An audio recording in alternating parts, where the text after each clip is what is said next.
નમસ્કાર વિદ્યાર્થી મિત્રો, ફરીવાર આપ સર્વનું હાર્દિક સ્વાગત છે આપની પોતાની યુટ્યુબ ચેનલ યોગી ગુજરાતી પર। મિત્રો આજે આપણે તમે ટાઇટલમાં જોયું છે કે આજે આપણે વાત કરવાના છીએ તળપદા શબ્દો વિશે।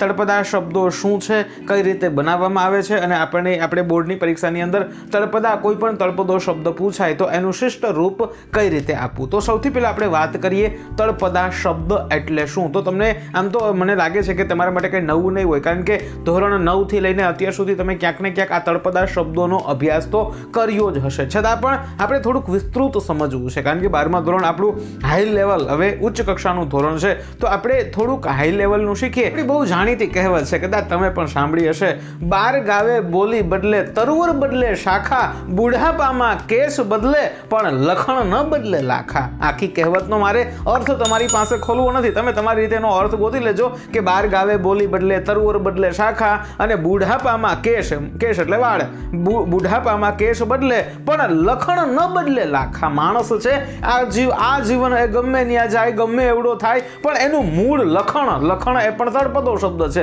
લખણ એટલે લક્ષણ, એનું મૂળ લક્ષણ છે ને એ માણસ ક્યારેય છોડતો નથી, પણ એનું પહેલું ચરણ છે ને એ આ કહેવતનું એ બહુ મહત્વનું છે આપણા માટે। 12 ગાવે બોલી બદલે, એ 12 ગાવ, આ એક જૂનું એક અત્યારે કિલોમીટર છે ને, એવી રીતે પહેલા સમયમાં ગાવમાં ચાલવા એક અંતર, રસ્તાનું અંતર ગાવમાં થતું હતું, તો પેલા એવું માનવામાં આવતું હતું, અત્યારે એને વાસ્તવિકતા છે। એક ગુજરાત છે આપણું, બરોબર છે, એક રાજ્ય છે, પણ એ રાજ્યની બોલીઓ અનેક છે। ગુજરાત એક જ રાજ્ય છે ને આખા રાજ્યની ભાષા કઈ છે? ગુજરાતી ભાષા, પણ ગુજરાતી એક જ ભાષાની કેટલી બધી બોલીઓ છે। ઉત્તર ગુજરાતી, મિત્રો તમારા ધોરણ 12ની ટેક્સ્ટબુકમાં પેજ નંબર 34 થી 36માં અલગ અલગ બોલીઓના ઉદાહરણો આપેલા છે, મોસ્ટ આઈએમપી રહેશે એ પણ, એ ખાસ એનો અભ્યાસ કરજો। હું વિડીયોમાં એના ફોટા ને એવું કંઈ મૂકવાનું નથી, કારણ કે એનો અભ્યાસ તમારી બધા પાસે ટેક્સ્ટબુક છે અને પેજ નંબર 34, 35, 36 આ ત્રણે પેજ નહીં, ત્રણે પેજમાં જે બોલીઓ વિશે, ગુજરાતની અલગ અલગ ચરોતરી બોલી છે, પછી ઉત્તર ગુજરાતની અલગ બોલી છે, કાઠિયાવાડી સૌરાષ્ટ્રના લોકોની અલગ બોલી છે।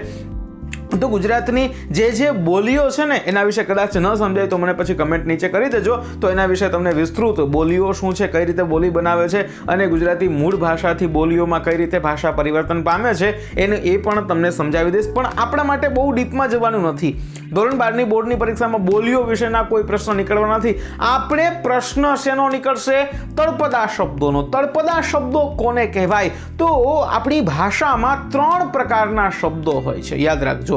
ભાષામાં 3 પ્રકારના શબ્દો હોય છે, એક હોય છે તત્સમ શબ્દ, બીજા હોય છે તદભવ શબ્દ અને ત્રીજા હોય છે દેશ્ય શબ્દ।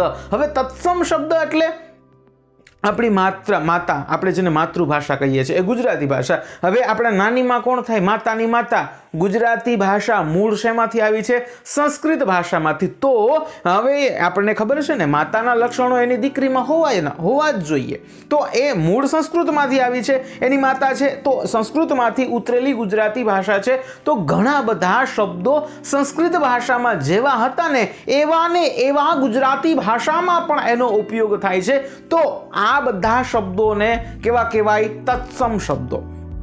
થોડુંક એક્સ્ટ્રા નોલેજ તમને આપું છું, સમજો। તત્સમ શબ્દો કોને કહેવાય? તો જેવો સંસ્કૃતના મૂળ શબ્દોનો જે ગુજરાતીમાં મૂળ સંસ્કૃતના શબ્દો બેઠા ગુજરાતીમાં જે વાપરવામાં આવે છે ને એ બધા શબ્દોને તત્સમ શબ્દ કહેવાય। પછી તદભવ શબ્દ કોને કહેવાય? તો સંસ્કૃત કે કોઈ પણ અન્ય ભાષામાંથી ગુજરાતી ભાષામાં શબ્દો આવ્યા હોય અને એમાં થોડો ઘણો પરિવર્તન થયો હોય, જેમ કે આ હાથ શબ્દ છે એ મૂળ સંસ્કૃતમાં હસ્ત શબ્દ હતો, આ દાંત શબ્દ છે તો મૂળ સંસ્કૃતમાં દંત શબ્દ હતો, કાન કર્ણ શબ્દ હતો। તો આવી રીતે મૂળ સંસ્કૃતમાં શબ્દ હોય અને એમાંથી ગુજરાતીમાં આવ્યા હોય, પણ થોડાક પરિવર્તન એમાં થયા હોય, થોડોક ફેરફાર થયો હોય, તો એવા શબ્દોને વ્યાકરણની ભાષામાં આપણા ભાષાશાસ્ત્રીઓ એને તદભવ શબ્દ કહે છે। તો તત્સમ એટલે મૂળ સંસ્કૃતના હોય ને ગુજરાતીમાં જે વપરાય એ બધા તત્સમ। તદભવ એટલે સંસ્કૃત, અરબી, ફારસી કોઈ પણ અન્ય ભાષામાંથી આવેલા હોય, કારણ કે એક સંસ્કૃત ભાષામાંથી જ આપણું શબ્દ ભંડોળ નથી,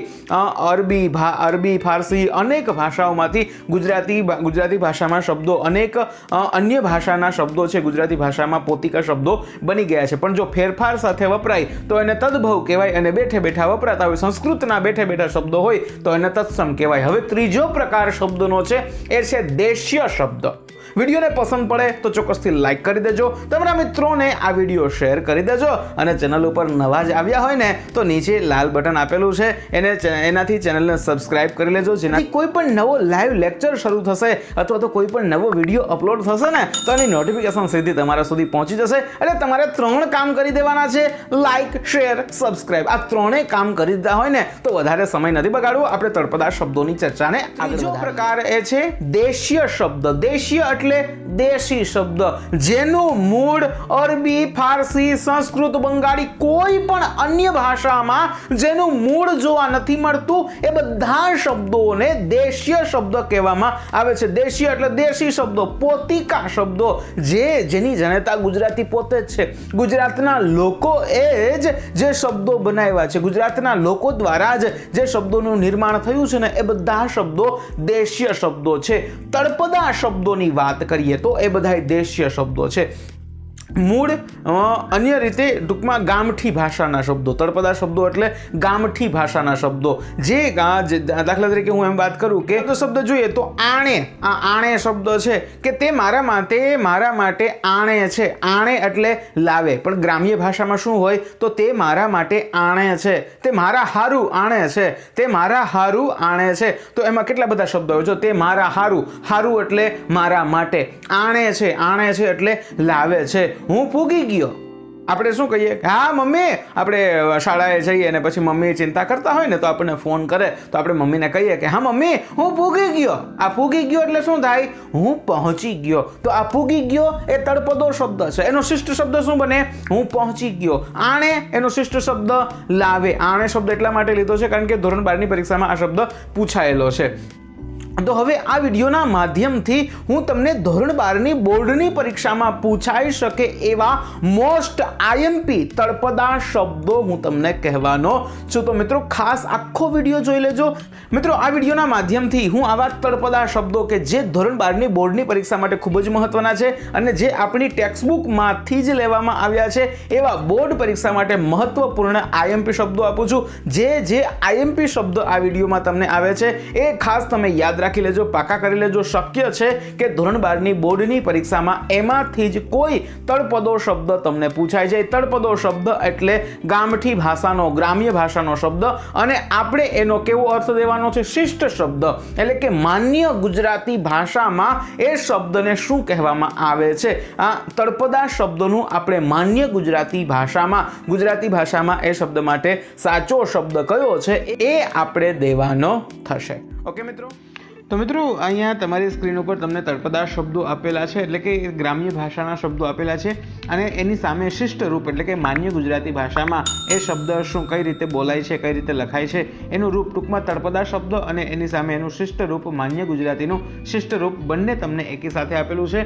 અને મિત્રો એ પણ જણાવી દઉં કે આ દરેક શબ્દો છે એ ધોરણ 12 ની ગુજરાતીની ટેક્સ્ટબુકમાંથી, ગુજરાતી પ્રથમ ભાષાની ટેક્સ્ટબુકમાંથી લીધેલા છે. એટલા માટે ધોરણ 12 ના વિદ્યાર્થીઓ માટે ખૂબ જ મહત્વના છે અને બોર્ડની પરીક્ષામાં પૂછાવાની મહત્તમ શક્યતા ધરાવતા આ દરેક શબ્દ છે. તમે ચોક્કસથી આ દરેક શબ્દોને તમારી બુકમાં લખી લેજો અને દરેક શબ્દ તમે વાંચી લેજો, સમજી લેજો અને એનો અર્થ હંમેશા દરેક તળપદા શબ્દોનો અર્થ મિત્રો યાદ રાખજો, તો બોર્ડની પરીક્ષામાં તમને આ ઉપયોગી બની શકે છે. હવે એક પછી એક આપણે જોઈએ તો નરસૈયો, એના માટે શિષ્ટ શબ્દ છે નરસિંહ. નોયે એનો અર્થ થાય છે ન હોય. ભણે એટલે કહે, વદે એટલે પણ કહે અને ભણી એટલે તરફ. મિત્રો આ બે શબ્દ વચ્ચેનો નાનકડો ભેદ છે. ભણે શબ્દનો અર્થ થાય છે કહે, પણ ભણી લખેલું હોય તો ભણીનો અર્થ શું થાય, તરફ થાય. ચક્ષ એટલે ચક્ષુ, સમરે એટલે સ્મરણ કરે અથવા તો યાદ કરે. હરખી એટલે હર્ષ પામી, આનંદ પામી. લાંગ એટલે તક. શબ્દ આઈએમપી છે. લાંગ શબ્દનો શ્રેષ્ઠ શબ્દ શું થાય, તક, મોકો. હિંડે એટલે ચાલે, આ પણ પૂછાયેલો શબ્દ છે. હિંડે શબ્દનો અર્થ થાય છે ચાલે. પરતક્ષ, લગભગ 3 વાર બોર્ડની પરીક્ષામાં આ શબ્દ પૂછાયેલો છે. પરતક્ષ શબ્દનો અર્થ થાય છે પ્રત્યક્ષ. દમયંતી સ્વયંવર કાવ્યમાં આ શબ્દ આવે છે, પરતક્ષ શબ્દનો શ્રેષ્ઠ શબ્દ થાય છે પ્રત્યક્ષ. સેજવા શબ્દનો અર્થ થાય છે પથારી. વઠડું એટલે ઝગડાળું. કારજ તો કાર્ય. ઓલિયા તો પેલા. ટાણે એટલે સમયે. ઓધાર્યા એનો અર્થ થાય છે ઉગાર્યા. આણે એટલે લાવે, આ આણે શબ્દ છે એક બે વાર પૂછાયેલો છે. મેણું એટલે મૂક્યું. સૈયરું એટલે સહિયરો. ચંદન તો એનો શિષ્ટ શબ્દ છે ચંદન. ભર્યા તો ભર્યા. રહેવું તો રહેવું. કોઈ પણ શબ્દમાં ઉપર લોપ ચિહ્ન હોય. લોપ ચિહ્ન કોને કહેવાય? તો કે આ રે અને વુ વચ્ચે છે ને એને લોપ ચિહ્ન કહેવાય. તો એ લોપ ચિહ્નની જગ્યાએ તમારે હરણનો હ લગાડવાનો હોય છે. રહેવું તો એનો શું અર્થ થાય છે? રહેવું. કંઈક તો કંઈક. મહેલ તો મહેલ. મહેલ તો મહેલ. નયન તો નયન. જે હ એટલે જે. તે હોય તે હ તો તે. જે હ તો જે અને તે હ તો તે. કાજે એટલે માટે. થઈએ એટલે થઈએ. અગરું અગરબત્તી. અબડા એટલે નિર્બળ સ્ત્રી. હરખ નો શિષ્ટ શબ્દ હર્ષ અને સાડુડો તો સાડલો. બીજા શબ્દો જોઈએ. સૂરજનો શિષ્ટ શબ્દ છે સૂર્ય. આ સૂરજ છે એ પણ એક તળપદો શબ્દ છે જેનો શિષ્ટ શબ્દ થાય છે સૂર્ય. અને સૂર્યની જોડણી પણ જોઈ લેજો. ભેળા એટલે સાથે. ગળથોલિયું જેનો અર્થ થાય છે ગુલાટિયું. નાઠી તો દોડી. ઠેસઠેબા તો ઠોકર. આબુ સમજો. આંબુ એટલે પહોંચવું. આંબવું. મારાથી અંબાતું નથી તો અંબાવવું એટલે પહોંચાવવું. આંબુ એટલે પહોંચવું. ધૂસા ભૂસા તો છોડા અને થૂલા. ટૂંકમાં એવો છોડ હોય તો એનો ઉપરનો છોડ અને નીચેનું થૂલું છોડા થૂલા તો એને શું કહેવાય? ધૂસા ભૂસા શબ્દનો શ્રેષ્ઠ શબ્દ થાય છોડા અથવા થૂલું. હારું. હારું એટલે સારું અથવા તો માટે.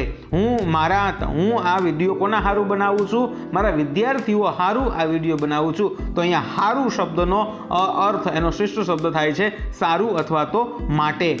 દાડીદર. દાડીદરનો શ્રેષ્ઠ શબ્દ થાય છે દરિદ્રતા. મિત્રો વિડીયોને લાઈક કરી દેજો, શેર કરી દેજો, ચેનલ સબસ્ક્રાઇબ કરી લેજો. પછી ચોક્કસથી તમે આ બધી દરેકે દરેક શબ્દો પણ લખી લેજો. ફરીવાર બધી વસ્તુ યાદ કરાવું છું. ફડસ નો શિષ્ટ શબ્દ થાય છે ટુકડો. લગણ એટલે સુધી. હાલ એટલે ચાલ. આલસે એટલે આપશે. વીહ એટલે 20. તઈ એટલે ત્યારે. અહુર એટલે સવાર. આઈએમપી શબ્દ છે અહુર. અહુર શબ્દનો શિષ્ટ શબ્દ થાય છે સવાર. મલક એટલે પ્રદેશ. ન્યા એટલે ત્યાં. રાત વરત એટલે રાતના સમયે. નિહાળ એટલે નિશાળ. ઓહાણ એટલે યાદ. કણે એટલે તરફ. રોંગટા એટલે રૂવાડા. કહાણી એટલે કથા. તોડા એટલે તોડી રાગ, એક પ્રકારનો રાગ. બેવું એટલે બંને. કેમેય એટલે કોઈ રીતે. મહાત્મા એટલે મહાત્મા. ડાંફ એટલે પગલું. ભૂમકા એટલે ભૂમિ. ચિયો એટલે કોણ. આ પણ આઈએમપી શબ્દ છે, પૂછાયેલો શબ્દ છે. ચિયો. ચિયો શબ્દનો અર્થ થાય છે કોણ. મહાત્માના માણસમાં આ શબ્દ આવે છે. ચિયો છે એ. ચિયો એટલે કોણ છે એ. મહાણમાં. મહાણમાં એટલે સ્મશાનમાં. મહાણ શબ્દ હોય તો એનો અર્થ થાય છે સ્મશાન. અને ભયનો અર્થ થાય છે ભાઈ. હેંડતો એટલે ચાલતો. પૂર્વ જન્મ તો પૂર્વ જન્મ. ચારનો તો ક્યારનો. ઝાંપલી તો નાનો દરવાજો. તળે એટલે નીચે. આણવું એટલે લાવવું. સાબ એટલે સાહેબ. બાયડી એટલે સ્ત્રી. બચડા એટલે બચ્ચા. માણહ એટલે માણસ. આ મહાણ અને માણહ આ બે શબ્દમાં યાદ રાખજો. મહાણ શબ્દનો અર્થ થાય સ્મશાન અને માણહ એટલે માણસ. જોડ એટલે જોડ એવું લખેલું હોય તો એનો શ્રેષ્ઠ શબ્દ થાય જોડ. ચડિતર તો વર્તન. ચડિતર એટલે વર્તન. હેઠવાસ એટલે ભોય તળિયાનો વસવાટ. પૂગ્યો એટલે પહોંચ્યો. લહે એટલે લે. નહોતો એટલે નહોતો. કોઈ એટલે કોઈ અને જહાં એટલે જ્યાં. ભલી ભરી એટલે કે સારી કરી. સરયું એટલે સરિયું તો એનો અર્થ થાય છે સરયું. જોઈ એટલે જુએ. તે જોઈ છે તો એનો અર્થ શું થાય? તે જુએ છે. કેરી એટલે ની. આ કેરી એટલે ઓલી મેંગો વાળી કેરી નથી પણ પેલી શ્યામરંગ સમીપેમાં એક શબ્દ આવે છે કે કસ્તુરી કેરી બિંદી તો કરું નહીં. તો એમાં કસ્તુરી કેરી એમાં કેરીનો અર્થ શું થાય છે? ની. આપણે મિત્રો દરેકે દરેક ચેપ્ટર સમજાવીએ છીએ ત્યારે એની અંદરથી નીકળતું વ્યાકરણ પણ કહીએ છીએ શ્યામરંગ સમીપે કે આ દરેકે દરેક શબ્દો જેણે આ બધા આપણા ચેપ્ટરો સમજ્યા હશે ને એને આ શબ્દો મોટા ભાગે આવડતા જશે અને એનો અભ્યાસ કરી ચૂક્યા છે. મિત્રો દરેકે દરેક ચેપ્ટરના વિડીયો સમજૂતી છે એની લિંક નીચે ડિસ્ક્રિપ્શન ડિસ્ક્રિપ્શનમાં મૂકેલી છે. ખાસ એનો અભ્યાસ કરજો. દરેકે દરેક ચેપ્ટર અને એની અંદરથી નીકળતું વ્યાકરણ અને અન્ય વ્યાકરણના અલગ અલગ વિડીયો આપણે બનાવેલા છે. ચોક્કસથી દરેકે દરેક વિડીયોનો અભ્યાસ કરજો. ધોરણ 12 માટેનો સંપૂર્ણ ગુજરાતીનો કોર્સ છે એ આપણે મૂકેલો છે. એની લિંક છે એ નીચે ડિસ્ક્રિપ્શનમાં તમને મળી જશે. આગળનો શબ્દ જોઈએ. કેરી. કેરીનો અર્થ થાય છે ની. મોરી એટલે મારી. ઢાંઢો એટલે બળદ. પરણ્યો એટલે પતિ. ટોપરડે એટલે કોપરાથી. ઓબાળ એટલે બળતણ. ઓબાળ શબ્દ ખાસ યાદ રાખજો. ઓબાળ શબ્દનો અર્થ થાય છે બળતણ. મેલિયા એટલે મૂક્યા. તો આ હતા ધોરણ 12ની ટેક્સ્ટબુકમાંથી નીકળતા ખૂબ જ મહત્વના પરીક્ષાલક્ષી આઈએમપી તળપદા શબ્દો અને તમને એના શિષ્ટ શબ્દો પણ આપેલા છે. આશા રાખું છું કે આ વિડીયો તમારા માટે ખૂબ મદદરૂપ નીવડશે. હવે મિત્રો આપણે આ વિડીયોને અહીંયા પૂર્ણ કરીએ છીએ. આગળની ચર્ચા, નેક્સ્ટ ટોપિકની ચર્ચા આપણે આગળના વિડીયોમાં કરીશું. વિડીયો પસંદ પડ્યો હોય ને તો ચોક્કસથી લાઈક કરી દેજો અને આ વિડીયોને તમારા મિત્રોને ચોક્કસથી શેર કરવાનું ભૂલવાનું નથી. અને હજુ સુધી તમે ભાઈ ચેનલને સબસ્ક્રાઇબ ન કરી હોય તો લાલ બટન દબાવીને સબસ્ક્રાઇબ કરી લ્યો અને તમારા મિત્રોને શેર કરી દો, લાઈક કરી દો. આ બધું કરી દો અને પછી ફરી મળીશું કોઈ નવા વિડીયો સાથે. ત્યાં સુધી મને આપો રજા. આવજો. જય શ્રી કૃષ્ણ.